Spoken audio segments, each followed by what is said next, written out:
Maths की सबसे important definition, like terms.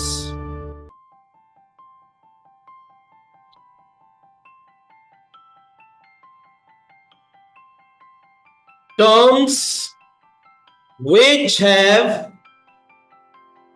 same variable part are called like terms। मैंने word variable use नहीं किया, मैंने वर्ड यूज किया वेरिएबल पार्ट। वेरिएबल सेम होने से लाइक टर्म्स नहीं बनती, वेरिएबल पार्ट सेम होने से लाइक टर्म्स बनती है। तो ये क्या होता है भाई वेरिएबल पार्ट? तो वेरिएबल पार्ट के लिए दो रिक्वायरमेंट्स होती हैं और एक एग्जम्पशन होता है। टोटल 3 पॉइंट से हम इसको समझेंगे। पहले दो रिक्वायरमेंट्स लिखते हैं। पहली requirement, variables should be same. अगर पहली टर्म में x और y आ रहे हैं तो दूसरी टर्म में x और y ही आने चाहिए, कोई और नहीं आएगा।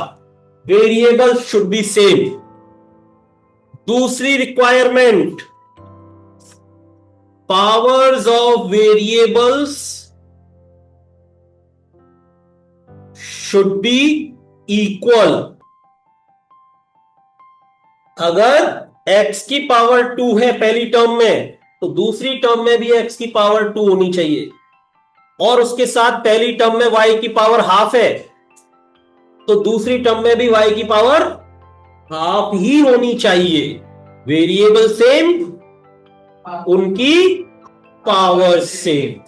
ये दो तो है रिक्वायरमेंट्स। और एक आता है एग्जेम्पशन। एग्जेम्पशन मतलब छूट। क्या है exemption? Order of variables can be changed. Variables का ऑर्डर बदल सकता है। अगर पहली टर्म में x पहले लिखा हुआ है, y बाद में लिखा हुआ है, तो दूसरी टर्म में y पहले और x बाद में लिखा जा सकता है टर्म में।